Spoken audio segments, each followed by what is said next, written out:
ആദ്യം കല്ലുപ്പ് എടുത്തു. ഈ കല്ലുപ്പിനോടൊപ്പം നമുക്ക് 27 കുരുമുളകാണ് ആവശ്യം. 27 എന്ന് പറയുമ്പോൾ 27 നക്ഷത്രങ്ങളെ കുറിക്കുന്നതാണ്.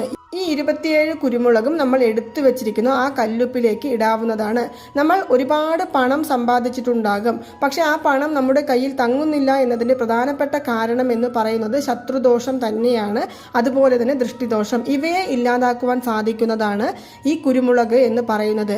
ഇനി നമ്മൾ മഹാലക്ഷ്മി ദേവിയുടെ അനുഗ്രഹത്തിനായി ഈ കല്ലുപ്പും കുരുമുളകും ആ ഇട്ടുവെച്ചിരിക്കുന്ന പാത്രത്തിന് നടുവിലായി നമുക്ക് പച്ചക്കർപ്പൂരം വെക്കാവുന്നതാണ്. പച്ചക്കർപ്പൂരം ഞാൻ പറഞ്ഞല്ലോ, പച്ചക്കർപ്പൂരത്തിന് അതീത ശക്തിയാണുള്ളത്. പണം സൂക്ഷിക്കുന്ന സ്ഥലത്ത് എപ്പോഴും പച്ചക്കർപ്പൂരം വെക്കുന്നത് നമ്മുടെ വീട്ടിലെ പണത്തെ വർദ്ധിപ്പിക്കുവാൻ സഹായിക്കുന്ന ഒന്നാണ്. അതിനാൽ നമുക്ക് പച്ചക്കർപ്പൂരം എടുക്കാവുന്നതാണ്. ഇനി പച്ചക്കർപ്പൂരം അതുപോലെ തന്നെ കുരുമുളക്, കല്ലുപ്പ് ഈ ഇട്ടുവെച്ച ബൗള് നമ്മൾ നമ്മുടെ 2 കൈകൊണ്ടും എടുത്ത് കിഴക്കു